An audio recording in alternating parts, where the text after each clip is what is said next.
My family doesn't pay for my things. I own my stuff. I said what I said. It ain't changing over here.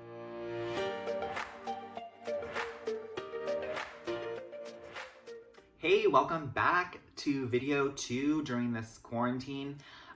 This video is going to be kind of lighthearted and cool later on. I am going to be opening up my senior scrapbook from high school, which I haven't done so in over 10 years. And I need to address something first because my ex-best friend is heavily involved in this scrapbook. There's many pictures of her, but we are no longer friends. We will never be friends. I will never speak of her again, and I will never speak to her again. I don't wish her ill. I wish her nothing but health and love and prosperity and good luck in her relationships because she really sucks at those. But other than that, I just want to address what has transpired so you guys kind of understand where I'm coming from mentally and emotionally in regards to what I might say about her when I'm opening the scrapbook. We were best friends for 15 years. Everyone close to me knows that she was my number one. We were that duo. We did everything together. We really bonded after high school and grew into adults. There was not one Christmas, Thanksgiving, or birthday that we did not spend together as a family, with my family. But we started to rift apart when she got into a relationship because she knows how to really pick them. She always goes for the bottom of the barrel kind of guys. And I always try to tell her that, she deserves the best. She deserves someone who treats her well, someone who is there to take care of her financially, emotionally, all of the jazz that you say when you're a best friend. But she never chose to take that advice. So again, she came up with the loser. I called him a loser.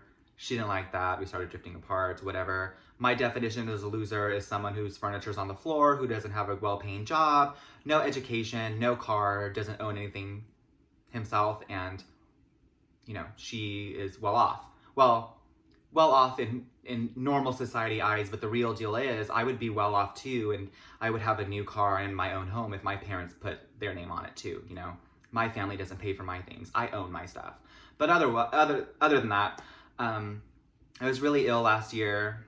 She's a PA. She's in the medical field. I would reach out to her in regards to my blood work and ask her, what the hell's going on? What's up? Am I dying? Do I got cancer? Whatever. And she would just give me really mundane responses and responses that I already knew from Wikipedia and WebMD. So I really, question her ability. But anyways, I'm not trying to diminish her as a nurse or a PA, but as a friend. If I had a friend that was texting me or asking me questions about medical and I was heavily involved, I would be like, what the hell's going on? Let me check. Let me ask somebody. Hold on. Let me come over. I didn't see her once. I didn't get a phone call from her once when I was ill. When I was in the hospital for quite a bit of time, she never reached out. When I got home from the hospital, she never reached out. So I was sick from October to January, and then January to July, I did not speak to her or hear from her. Then July, I get a text message all of a sudden stating that we need to stop this charade of a friendship, as if I was going around telling everyone that we were friends. Everyone closest to me knew that we were no longer friends due to her lack of friendship, and my family really despised her for her not being there for me because I will always be there for you. I will always, give you my advice. I will give you my last dollar. I'm just like that. I'm very giving, and I did not receive that in return. So I was okay with that, but then her spawning up this charade of a friendship really kind of pissed me off because our relationship had always been me taking the blame, me apologizing when I didn't really do anything wrong sometimes. But, I do take accountability and me not just saying, hey, I need you, or hey, you need to come over, I need you. That's my fault. And sometimes people just grow apart. Sometimes friendships just have to fizzle out, but with her, I really saw her being that friend for life. Sadly, that didn't happen. I lived and I learned. I know to not put my 100% in someone that's giving me 10%. It is what it is. And I should have known because, we have a lot of mutual friends, and I'm sure those mutual friends are watching, and I'm sure she's probably watching because that's what haters do. But she talked a lot of shit about y'all. Period, point blank. I might have not liked all of you, and if I like you, if I don't like you. There are many of you that she's close with and still hangs out with, and she talks shit about you. Talks shit about you as a parent, talks shit about your weight, talks shit about your man, but yet her man ain't shit. It is what it is, and I should have taken that as, hold on.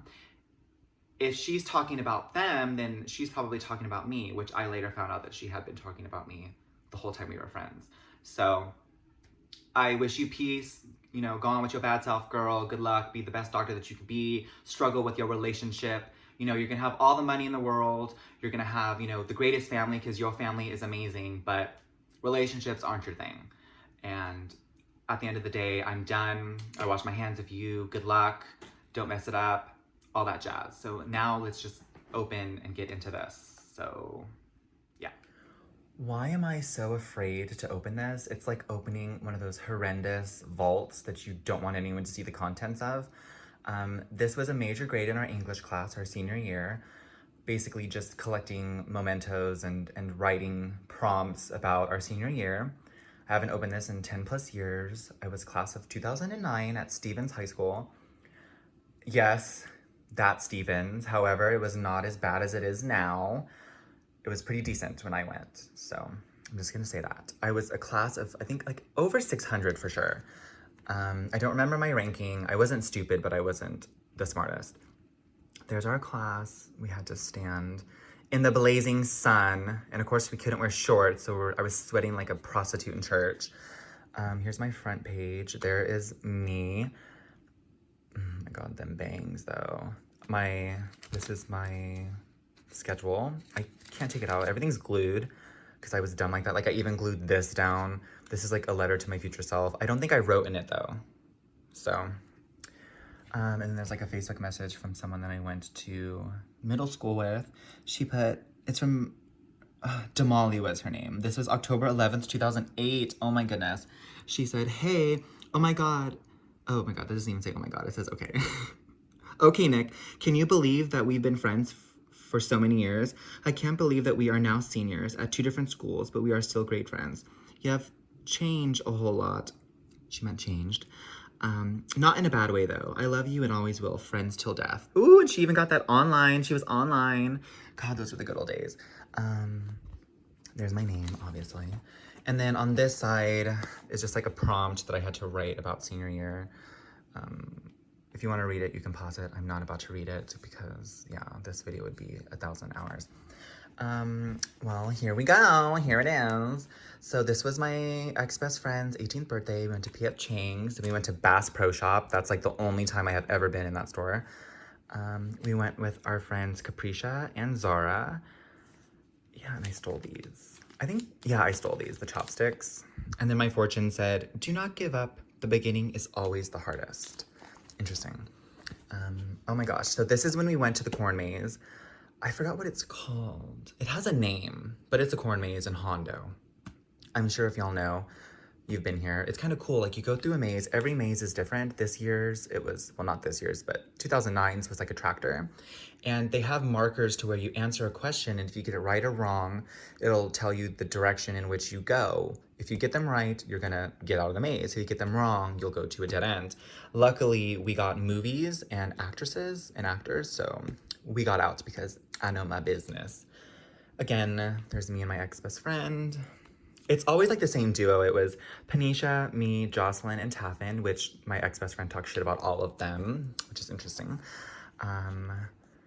Here we are again. This was the people that I was closest to in high school. Capricia, myself, Amanda, my ex-best friend, Capricia, Samantha, Panisha, and Taffin. That's me and my sister. Oh my gosh, she's gonna kill me. Oh, them glasses and them bangs. So anyways, yeah, Hollister was really big then. I would wear, I was actually an extra large, but I would buy a medium and stretch the hell out of it just so I can say that I was a medium, but I was actually an extra large. So that's what we did. We ate good. I loved eating. I still do. Nothing's changed. This was Spirit Week, like the red ribbon, like don't do drugs when half of our class did drugs. Again, Capricia, myself, my ex-best friend, Patrick, which I have no idea what he's doing.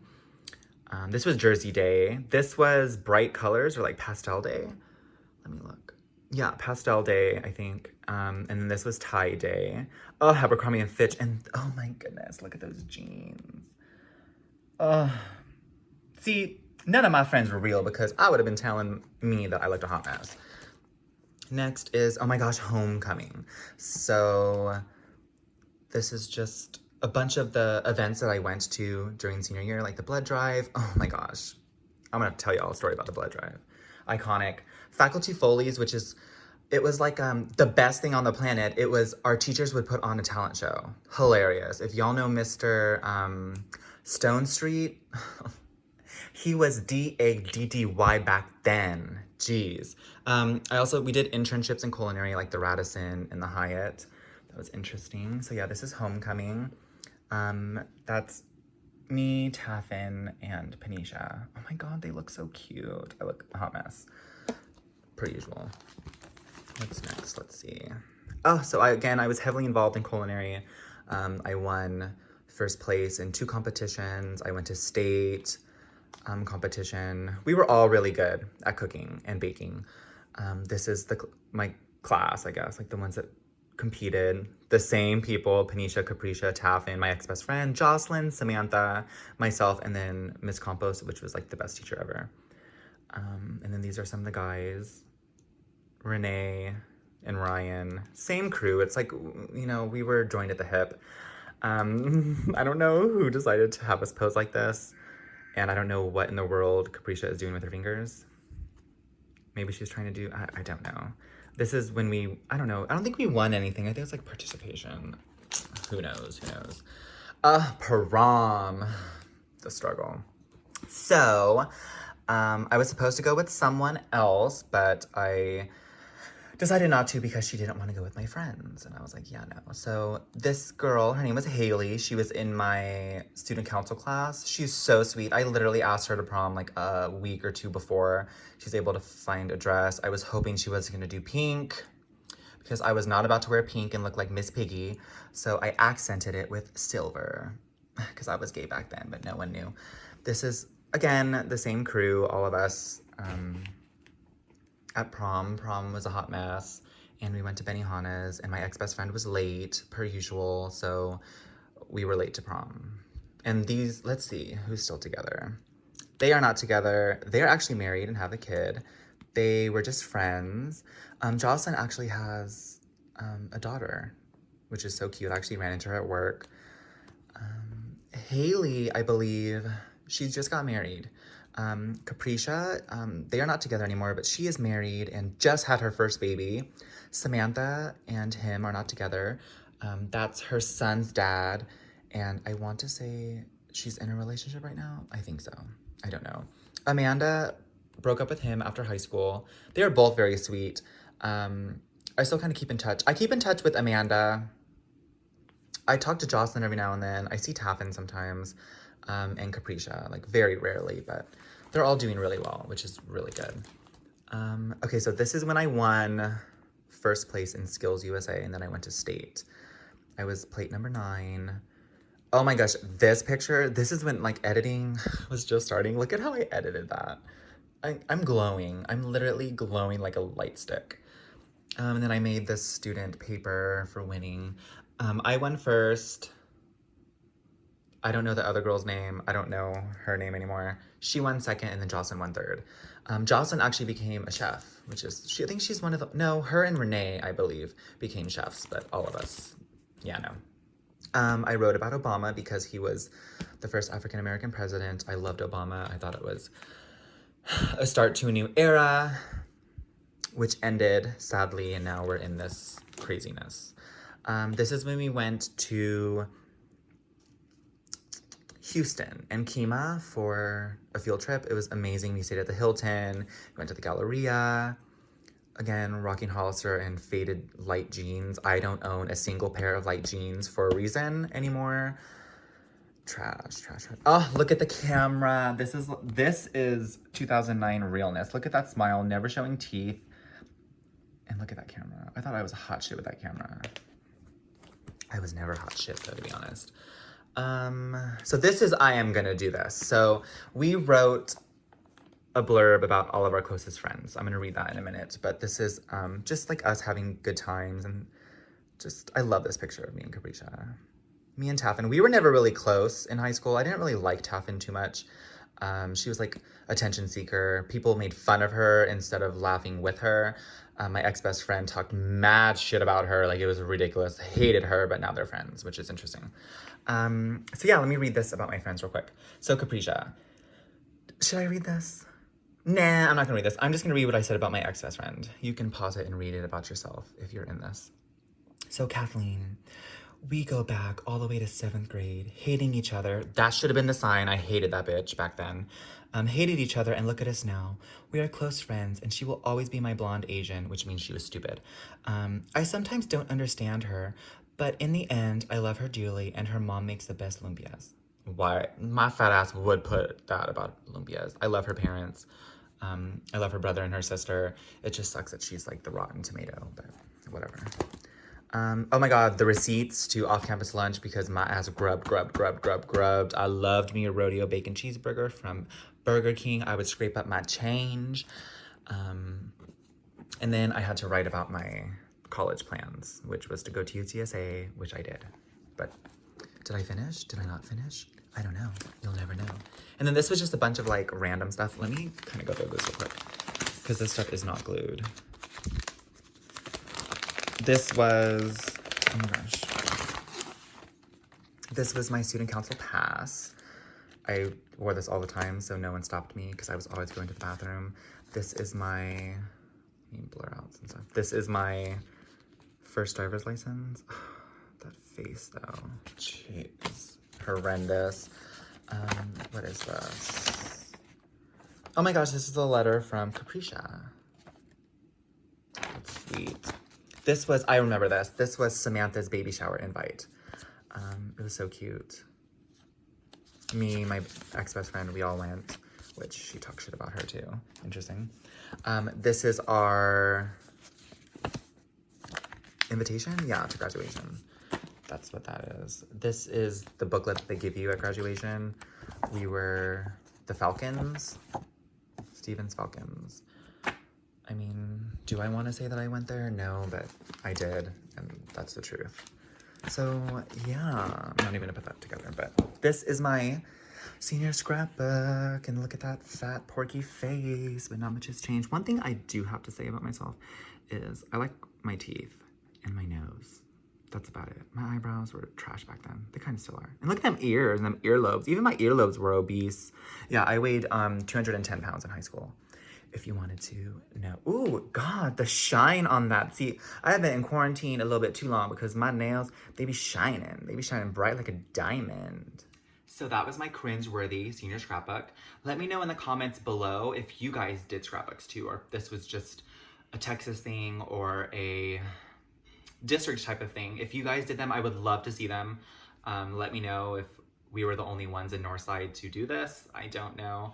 I'm kind of glad I did it. I hated it at the time. It was expensive, time consuming, and I'm not creative, but I'm glad I did it. I'll probably open it in another 10 years, maybe, or burn it, whichever. But thank you guys so much for just coming here and liking my content and commenting and giving me ideas, and any feedback is greatly appreciated. Again, I want to just sign off and saying that I wish no harm on my ex-best friend. I wish her well. I wish her health and prosperity. And that's all that you could do, but you'll never be my friend again. Never, ever, ever again. To the left, as Beyonce would say. You out. Your shit is in the box to the left. But I love you guys. Until next time. I'll see you soon.